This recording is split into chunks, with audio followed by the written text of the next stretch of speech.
Welcome to Business Success Tips, where we learn to make more money in less time and hopefully have a lot more fun. My name is Sanneman. I'm founder of Contractor Staffing Source, where we help contractors build great teams. Emma Collyer from 𝗲𝗂𝗿𝗄𝗃 Executive Coaching is my guest today. So, Emma, what is it you do? Yeah, I do a couple of different things. So I work with individuals doing executive coaching, so helping them achieve their business and professional goals. But I also work with organizations. So typically I go in and help with, I would say, communication challenges in particular. So I guess a hot topic right now is giving and receiving feedback.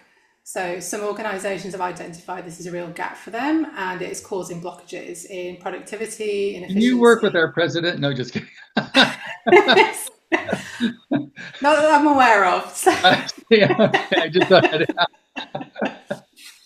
so that is essentially what I do, and work with groups and cohorts on navigating some of those difficult conversations that we all face from time to time. Right. So one of the questions I had worked a lot of time, how do you take we're going to call them a tradesperson or a craftsperson, whatever, who's a plumber, electric, whatever they are, and now they have a company, right? And they have to go from a craftsman to an entrepreneur executive, which is a tough transition. Yeah. How do you help people make that transition? I think there's a few different pieces. There's a mindset shift that you need when you're kind of moving into that role. But there's a piece around understanding, how to get the best from your team. So your team is essentially your business. So it's a lot of people don't get that, and I think that's where it falls down. So the more you can support, encourage, train, help those individuals, the better your business is going to be. And so part of that is those difficult conversations, providing helpful feedback, but providing positive encouragement as well. So I think there's a shift in terms of who they are as a person, and that identity that needs to move over time. But there's also that understanding of you're leading people now, and these are the different things you're going to come across. And the communication is often the piece that comes up. So in communication, how do you, for lack of a better term, stay out of judgment? Because I know a lot of people, they go, I can't believe you took that long to do the job, you screwed up. And they're into judgment as opposed to like more of a coaching model. You know, how do you get people to get out of judgment when they have a, like, they messed up, I need to fix it? Yeah, I think listen more and ask questions before kind of jumping in. And we all have a tendency to do. We make an assumption as to what has happened. If something's gone wrong, we assume we know what went on. But I think if we stand back and sort of say, hey, could you talk us through what happened here? What was the process? How did we end up where we are? Talk me through that. Let's find a solution together. It's a very different approach than jumping in and saying, hey, this is all wrong. What are you going to do to fix it? So I think Right. asking questions, listening and hearing what the other person is saying, because often it's very different than what we've assumed it is in terms of that scenario. So how do you get people to listen to you? Because one of the problems I had as a coach, for many years, I've coached for many years, was I knew what people need to do. How do you get in shape? You eat right and exercise. What's the problem, right? But getting people to do it, taking it from just an idea to implementation, how do you get people to make that leap? So I guess the first thing is they have to want to do it. So coaching is a skill that is very much providing different perspectives, providing options, and then the individual that's being coached is coming up with, I'm going to do this myself in this particular way. Right. So as a coach, I'm never telling somebody specifically what they should be doing. I might maybe providing a different way of seeing a situation or a different approach that might be an option for them, but I'm not telling them you should do this. Because the more we say you should do this, sometimes there's resistance there because people are like, Right. well, I don't want to do that. You've told me to do it. Well, it's sort of the So attack defense cycle. You attack them and they're going to defend themselves, and then we go back and forth, and it just goes downgrade from after that. absolutely. So as a coach, it's about, asking the individual questions so they come up with a solution themselves. Okay. So give me some example, you don't have to give the person's name, John Doe, Sure. of someone who was coachable and an intervention you had that got them to go from point A to point B faster, whether it's profitability or better relationships with their employees. Or can you give an example of somebody that you worked with without giving me their name? For sure. I'm just thinking a client I've been working with very recently. I'm going to say in kind of the infrastructure sector generally. I'm going to keep it very broad, but struggling with communication with a particular individual.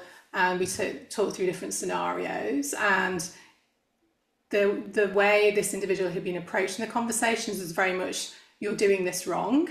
You should be doing it this way.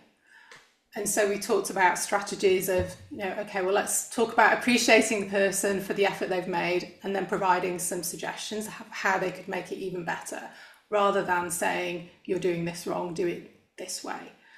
And these small tweaks and shifts make huge differences in terms of how people receive constructive feedback and how they build that relationship between the two of them, because that is trust building rather than kind of going down a very negative road, I'm going to say. So for that individual and for many individuals, that kind of switch has made a huge difference. And so their performance improved or something like that. I mean, Yes, absolutely. Their performance improved, their teams improved, and so productivity output is scaling beyond that. So it's just kind of small ripples, huge outputs. Now, how do you know when a person, and this comes up obviously in our business lab, I thought I'd get your opinion, when someone is fixable or not fixable? Fixable is probably the wrong word, but somebody who is not buying into the corporate culture or whatever, and you're having a problem with them, when do you know that it's not going to work out? I mean, how do you draw that line in the sand where you go, you know what? We've been working on this for, 2 months, 2 years, whatever, and it's just not happening. How do you tell whether it's the time to make a change? Yeah, so I'm going to say that's very individual to the person in the scenario. But I think, if you've exhausted all avenues in terms of different approaches, you've tried different things, you've maybe tried some different coaching styles, communication styles, whatever it is, and that person is still not engaging, and maybe they're still not wanting to buy into what you're doing, there has to be a conversation at some point, what are you wanting from this organization? What are you wanting from your career? How can we support you? And if you're getting nothing back, I would then be questioning, okay, well, what does this person want from life, really? It's a much bigger question then, as well as, are they a fit for this organization? Right. Because individuals have to have some accountability for themselves. And if they're not willing to step up and do that, then that makes it really difficult in terms of any organization working with them. Now, my experience, maybe tell me how you work with this, is that a lot of reasons they wouldn't let the person go was their own stuff. They didn't want to, well, they've got a wife and a kid, and I don't want to feel bad about the kid, and guilt, and pick a lot of things, right? So they would not do this, even though they know intuitively they should, because of their own personal issues. You know what I mean by that? Mm-hmm. Yeah, absolutely. I'm going to say heart and head decision then. It's like you're just going with your kind of emotions rather than the logic of, does this make sense? Financially, does it make sense to retain this person or not? Yes or no? And there'll be a pretty definitive answer in that. And then there's a person that's allowing their emotions to influence their decisions. So they've got a family, I really like them, they're a nice person, maybe we socialize together, those then cloud the decision. It's okay as they're not my wife or my brother, then it's really hard. Absolutely. It's a tough one for so sure. When you're getting somebody that makes this decision, you coach them on how to work through their own stuff to do what's best for the company or whatever, because I find that they just didn't have whatever internally it took to make that decision. The other thing that comes up, maybe comment on this, that if somebody's not a culture fit, all right, and you've got, pick a number, 10 employees. You've got one employee who, I wouldn't say lies, cheats, and steals, but doesn't match the rest of them, right? And he clearly is not buying into the corporate values. All right. Can you comment how that person could affect the organization? I mean, maybe it's more than people think. At least I think it is. Yeah, I'm going to say if you've got somebody that is just not fitting and maybe it is not productive, that can have a huge effect on productivity, on staff morale, and actually turnover in organisations, particularly if somebody is not performing and it's not dealt with. And I've seen that time and time again. You've got a poor performer, it's not managed or dealt with, it's allowed to happen. And then all the really great performers are like building resentment because it's not being managed, and they're seeing that happen. So I think that's something that I hear and see. And so, do you like point out the cost of the organization? How do you get the person? Because usually, in most cases, a higher up kind of executive position to be easy. It's not, because they've been around a while, they have some relationship, they're clearly causing disruption in the company. I mean, you get a lot of complaints like the company's great except for John, whoever it is, right? That like, I like working here except for John. And so how do you get the owner, the person who's your client, to understand the damage that person does and deal with it? Because I think that's a hard conversation for you to have, isn't it? Yeah, I think I guess a question I've posed or I've talked about is very much the reputation. So what is your reputation like? And I work with a business owner, and there was a couple of members actually who he was getting complaints about them. And I'm like, this is not good for you. It's damaging your credibility personally because you're keeping these people on, but also, it's just compounding all the negativity that you might be getting about your organization, the work that's been done here.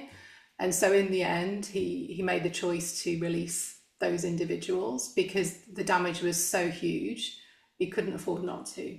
But I think that was a difficult conversation in terms of that awareness raising of what was actually happening. I've noticed that because that's the problem. I've dealt with companies and they've been trying to fire John for like a year and they haven't done it yet. And John has to do something like crash a car, get drunk at a job, some really crazy thing before they actually pull the trigger, right? And Yes. I wouldn't say it's too late then, but there's way more damage than there needed to be given that circumstance.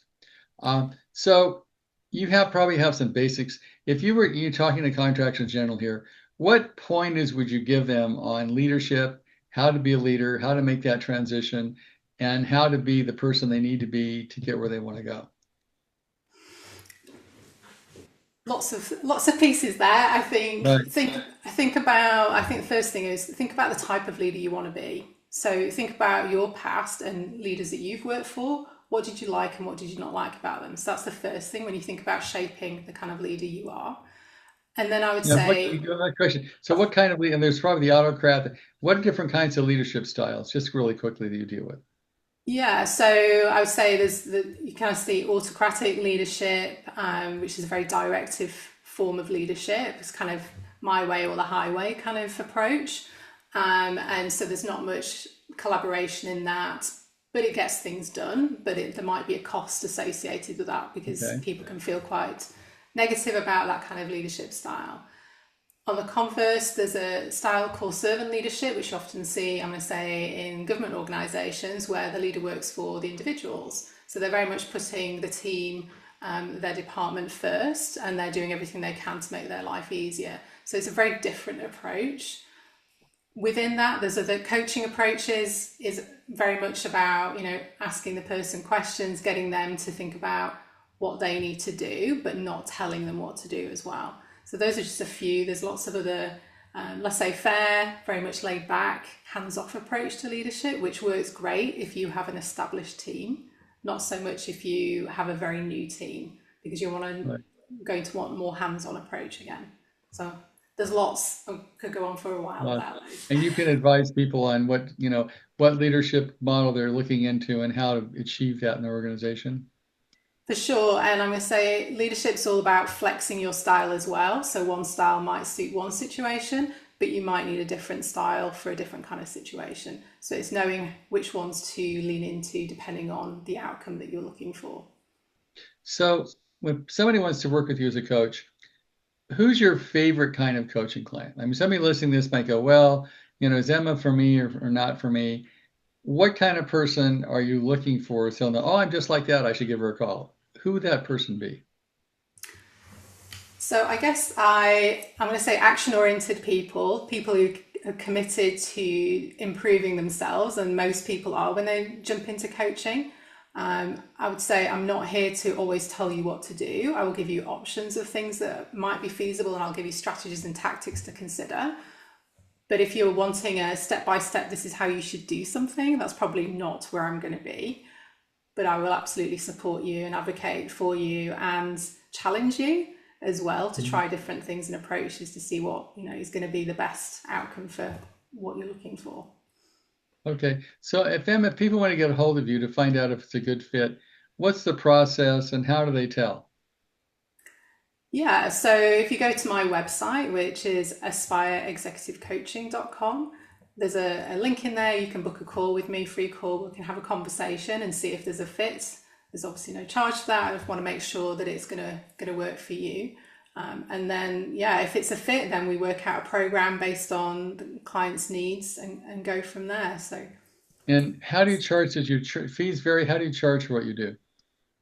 So typically I would do like a 3-month, 4-month or 6-month program. So each session is an hour long that I have. So that, might be 6 to 12 sessions together that we would work on. And so there's a rate based on that program level. Okay, cool. All right.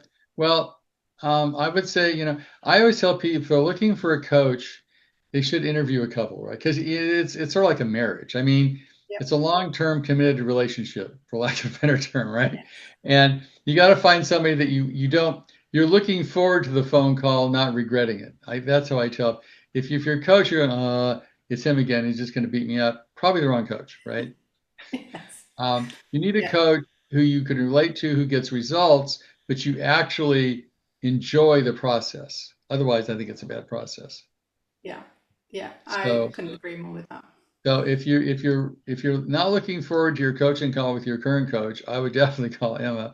Or if you don't have a coach, I would look at a couple and get somebody who you can relate to, who you can commit to, and there's like this kind of intuitive kind of feeling. Yes, this person can help me out, and then I would go with that.